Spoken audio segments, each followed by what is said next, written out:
Good morning, MacLaren. In 1202, the mathematician Leonardo of Pisa, or Leonardo Fibonacci, published a book all about numbers and counting. In this book, Liber Abaci, he posed a curious problem.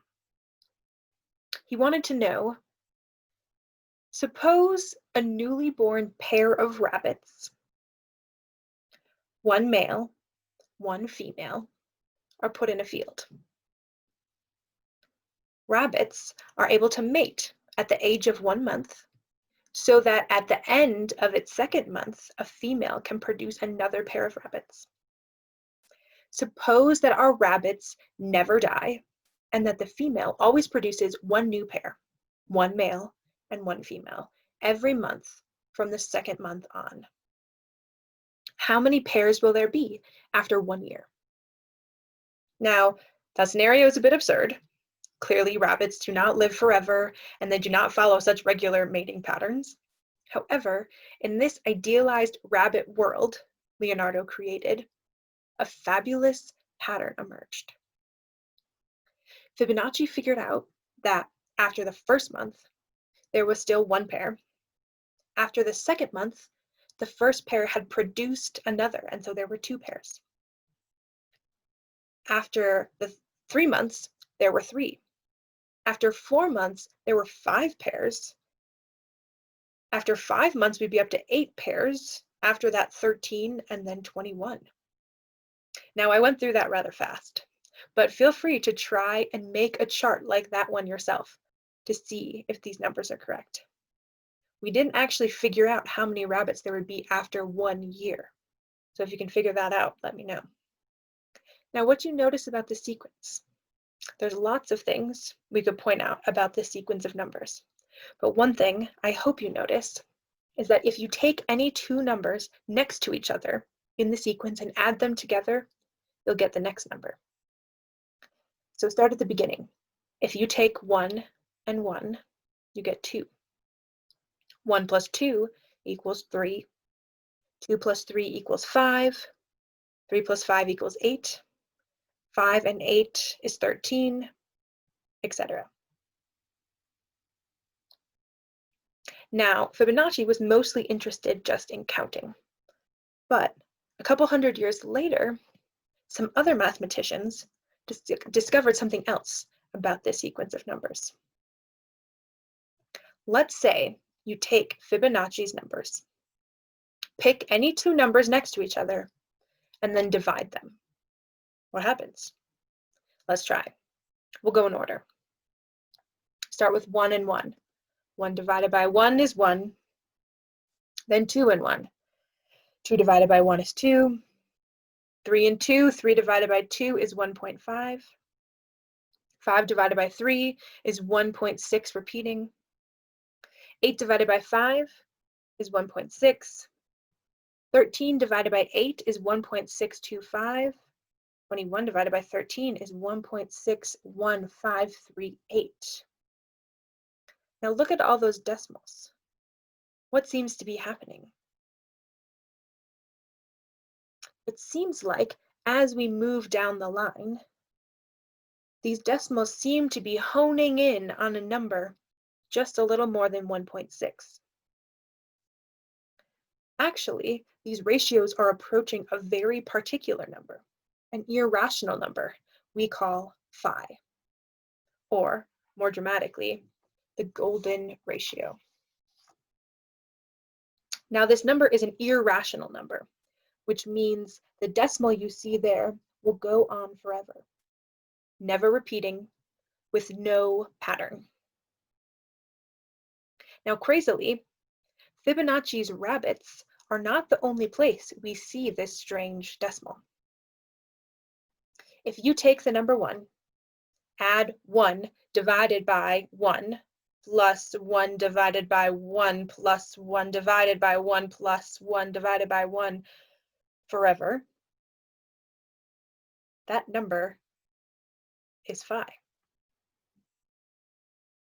Similarly, if you take the square root of 1 plus the square root of 1 plus the square root of 1 plus the square root of 1 plus the square root of 1 plus forever, you'll also get phi. Now, if you take a line segment and divide it into two parts, P and Q, such that the ratio of the larger to the smaller part is equal to the ratio of the whole segment to the larger part, that ratio is phi. If you look at the 5 Platonic solids, the most regular of the 3D shapes, according to some, each one has a ratio of sum of the sides that equals phi. Now, it's just fine if you don't understand all of those examples. The point is, there are a lot of strange and seemingly unrelated things one can do in math that get you this decimal we call phi. In fact, in mathematics, it's really hard to escape this number. Let me show you one last thing we can do with these numbers.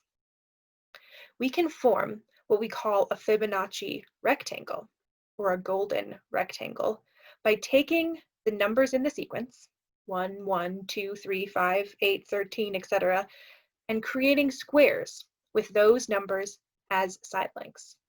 So a little 1 by 1 square, another 1 by 1 square, a 2 by 2 square, a 3 by 3 square, etc., and nestling them all together into a spiral pattern.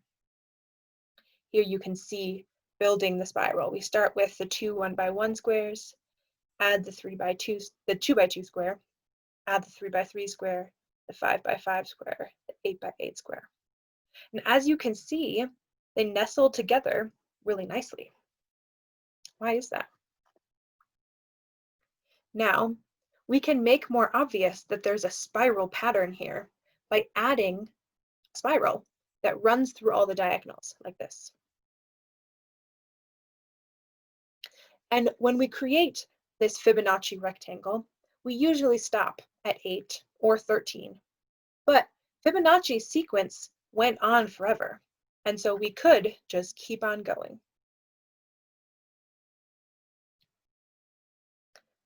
Now, there are so many fascinating things we could discuss about the Fibonacci sequence, the golden ratio, and the golden rectangle.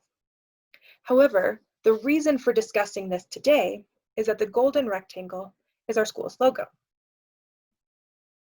Why did we choose this for our school's logo? As you have seen, this ratio phi and the Fibonacci sequence of numbers show up everywhere in mathematics, in unexpected and delightful places. Mathematicians have marveled over this number since ancient times, with some, the Pythagoreans, hating it, claiming it was so irregular, so irrational, it must be evil. Others almost worshiping it, claiming it was so perfect and astounding that it was a divine proportion, God's number. Some of the greatest mathematical minds of all ages, from Pythagoras and Euclid in ancient Greece, through the medieval Italian mathematician Leonardo of Pisa, the Renaissance astronomer Kepler, to present-day scientific figures, have spent endless hours over this simple ratio and its properties. But the fascination with the golden ratio is not confined just to mathematics. Biologists, artists, musicians, historians, architects, psychologists, and even mystics have pondered and debated the basis of its ubiquity and appeal. Biologists are astonished to find that the Fibonacci numbers and the golden spiral show up in nature. The seeds in some plants tend to spiral according to this shape. Petals and leaves tend to wrap and organize with these numbers in mind.